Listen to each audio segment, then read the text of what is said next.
guys, and welcome to another edition of the Blu-Review, where we're continuing to look at the Star Trek film franchise. In this review, we're going to look at Star Trek: The Next Generation Motion Picture Collection. It's 4 movies and a bonus disc from Paramount Home Entertainment. Up first is Generations. This was the first Star Trek movie that I ever saw. I saw this one long before I ever watched anything that had to do with Star Trek. I really didn't even know what it was. I remember renting it on VHS, bringing it home and going and not liking it. It's a lot of inside baseball.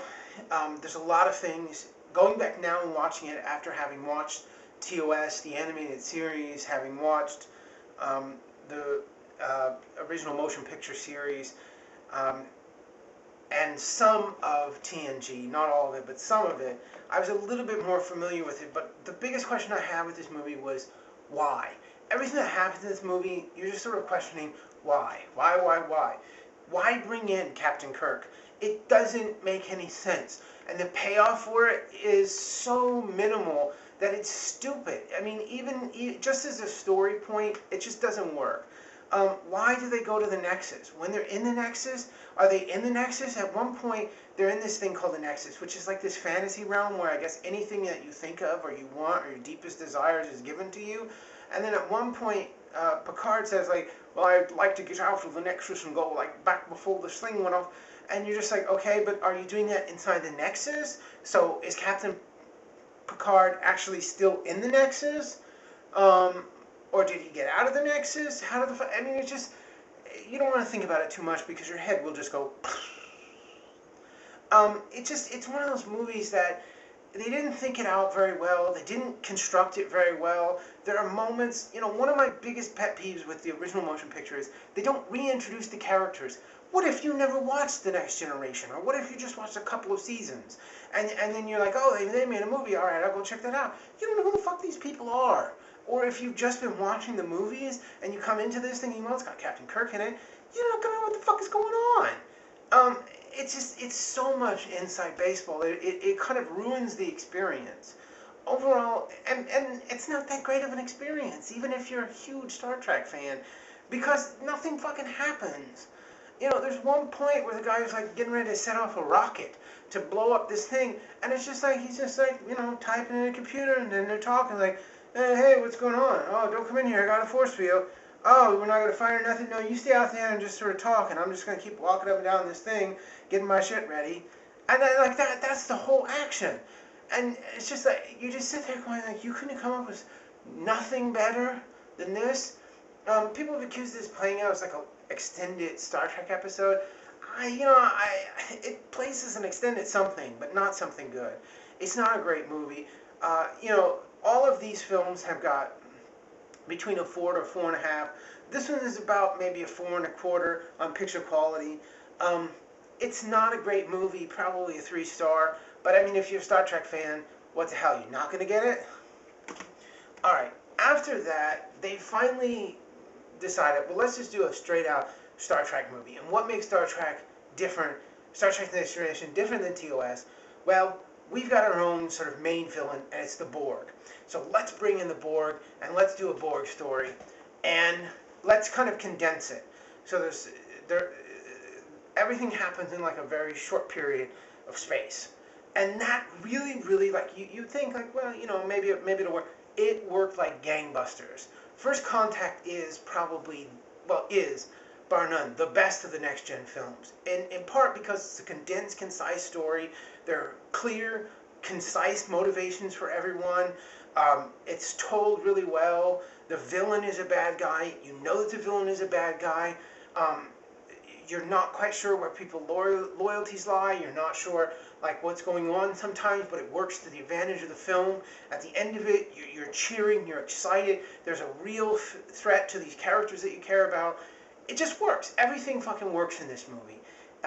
It's great. I mean, if you want to skip all the other one and just watch this one, I think you would still really enjoy Star Trek: The Next Generation's First Contact. It's a 4.5 star. They really did an excellent, amazing job. It's just a fun, great sci-fi movie. It's a great picture quality. For some reason, they put 5.1 on all these next-gen movies, and 7.1 on the older ones, but it is what it is. Next up is Star Trek Insurrection. Okay, so here's the thing. After the huge success of First Contact and everyone was like, that was so great, that was so wonderful, they came out with this. And if Generations was accused of being an extended episode, this one probably 10 times more so.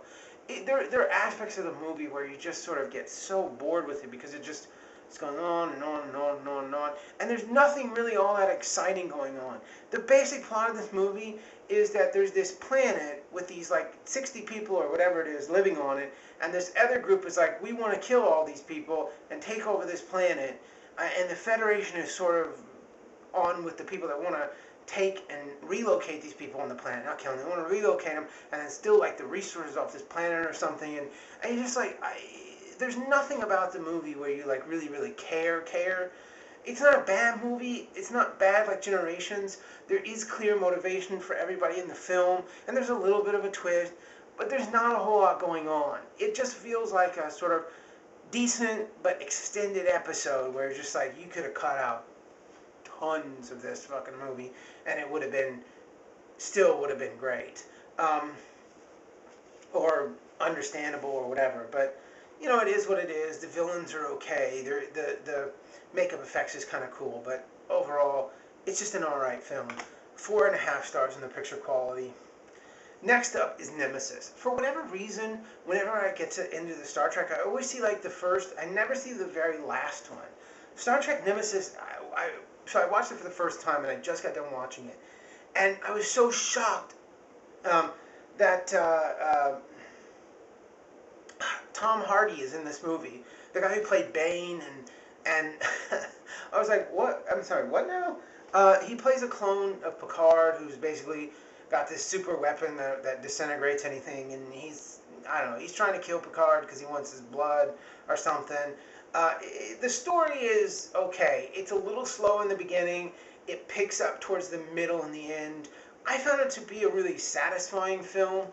I found it to be kind of a lot more interesting and a lot more worthy of a film than, say, Insurrection.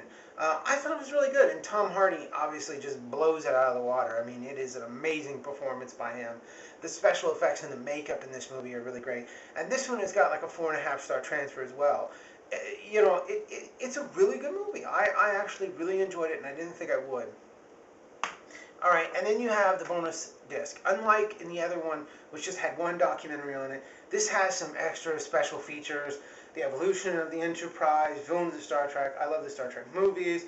Blah, blah, blah, blah. It's 77 minutes. It's a lot of stuff that you've seen before. A lot of, like, you know, butt kissing. Like, isn't this great? Here's some stuff I like. It's not anything necessary, but this set can go for as little as $30. So you may want to check it out. You may want to pick it up. Anyways, that ends this part of the Star Trek. You know, all of these movies have a 5.1 surround on them.